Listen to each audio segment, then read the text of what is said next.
स्थान गांव के बाहरी इलाके, संध्या का समय।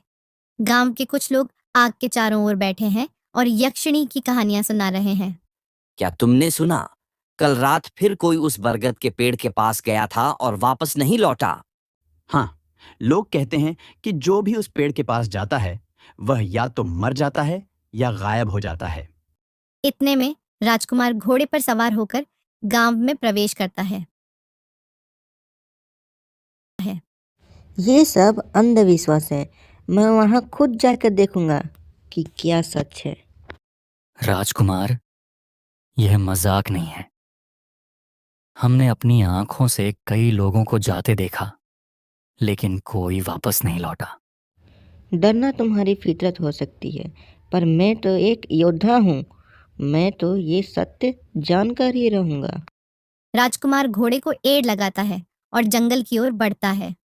स्थान घना जंगल, आधी रात का समय। चारों ओर सन्नाटा है, बस जुगनू चमक रहे हैं। राजकुमार एक बड़े बरगद के पेड़ के पास पहुंचता है और वहां आराम करने के लिए बैठता है। धीरे धीरे एक हल्की हवा बहने लगती है। कुछ पल बाद एक बेहद सुंदर स्त्री सफेद वस्त्रों में प्रकट होती है। उसकी आंखों में रहस्यमयी चमक है। राजकुमार, तुम यहाँ अकेले क्यों ठहरे हो? क्या तुम्हें भय नहीं लगता? डर? मैं क्यों डरूं?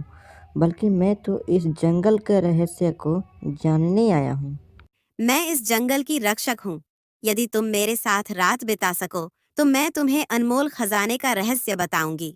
यक्षिणी धीरे धीरे राजकुमार के करीब आने लगती है। उसकी आवाज मंत्रमुग्ध करने वाली है। राजकुमार उसकी बातों में खोने लगता है। राजकुमार अचानक अपने गुरु की सीख को याद करता है।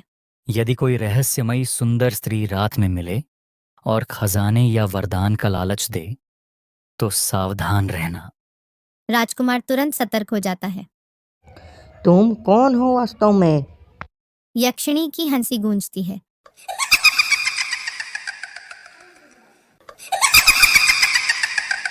और अचानक वह अपना भयानक रूप धारण कर लेती है। लाल आंखें, बड़े बड़े दांत, बिखरे हुए बाल। मूर्ख मानव, अब कोई तुम्हें बचा नहीं सकता। यक्षिणी राजकुमार पर झपटती है, लेकिन राजकुमार अपनी तलवार निकाल लेता है। राजकुमार तलवार को कसकर पकड़ता है और युद्ध के लिए तैयार होता है। यक्षिणी अट्टहास करती है और पेड़ की शाखाओं से घने अंधकार का निर्माण करने लगती है।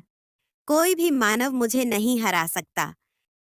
राजकुमार मंत्र पढ़ते हुए तलवार से वार करता है। जैसे ही तलवार यक्षिणी के शरीर को छूती है, वह चीख उठती है।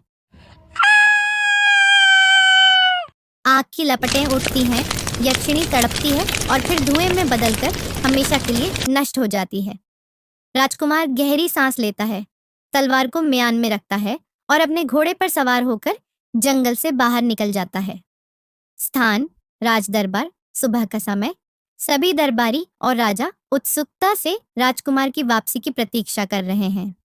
राजकुमार दरबार में प्रवेश करता है।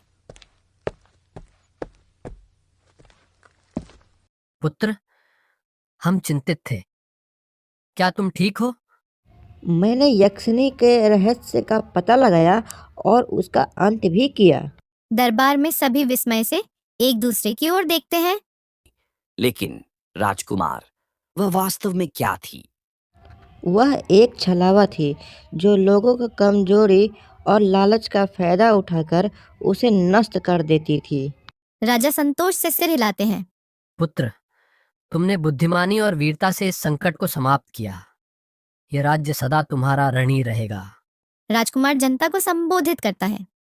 राजकुमार, यह कहानी हमें सिखाती है कि 1. बाहरी सुंदरता के पीछे छिपे सत्य को समझना चाहिए। 2. किसी भी अनजान व्यक्ति या चीज पर तुरंत विश्वास नहीं करना चाहिए। 3. बहादुरी और बुद्धिमानी से हर संकट का सामना किया